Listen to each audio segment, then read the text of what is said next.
There was an old woman named Grace. Every morning, she sat by the same window, in the same wooden chair, staring at the world she used to be part of. The neighbors rushed to work. Kids ran to school, and every car that passed felt like a reminder that life had moved on without her. Her husband, Ben, had passed 5 years earlier.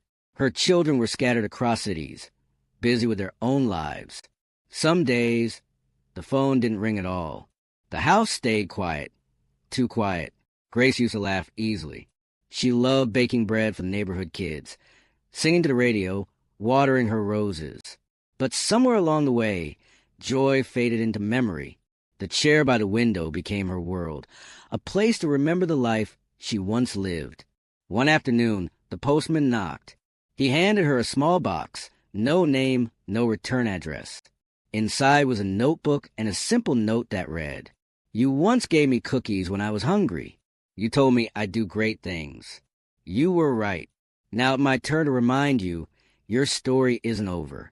Grace's hands trembled as she turned the pages of the notebook. Inside were messages, dozens of them, from people she'd helped through the years. The little boy she gave bread to during hard times. The shy girl she encouraged to keep singing. The young couple she and Ben prayed for when they couldn't pay rent. Each message began with the same words. "You may not remember me, but I remember you." Tears fell onto the paper. For the first time in years, Grace smiled with her whole face. She realized her kindness had lived on, even when she'd forgotten it. The next morning, Grace didn't sit by the window. She stood in the kitchen, pulled out her old apron, and started baking again. The smell of fresh bread drifted down the street. Kids passing by waved and shouted, "Grandma Grace, are you baking again?" She laughed and said, "Yes, come tomorrow. I'll have something for you." Within weeks, her porch became a gathering place. People stopped by for bread, for stories, for warmth. Grace found her laughter again, not because life got easier, but because she remembered that love never grows old.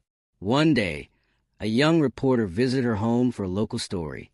He asked, "Ma'am, what made you start all this again?" She looked at the old chair by the window and said softly, "I realize that even when you think your chapter has ended, God can still use a pen in your hand to write one more beautiful page." Now every morning, Grace still sits by that window, but not to watch life pass by. She watches it come alive around her.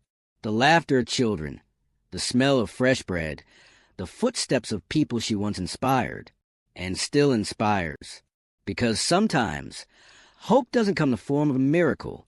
It comes in a memory, in a small act of kindness that echoes for years, in the reminder that no matter your age, if you're still breathing, you still matter.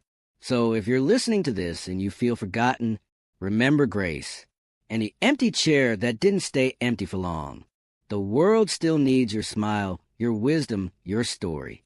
Don't hide it behind the window. Step out, share it, and let hope rise again.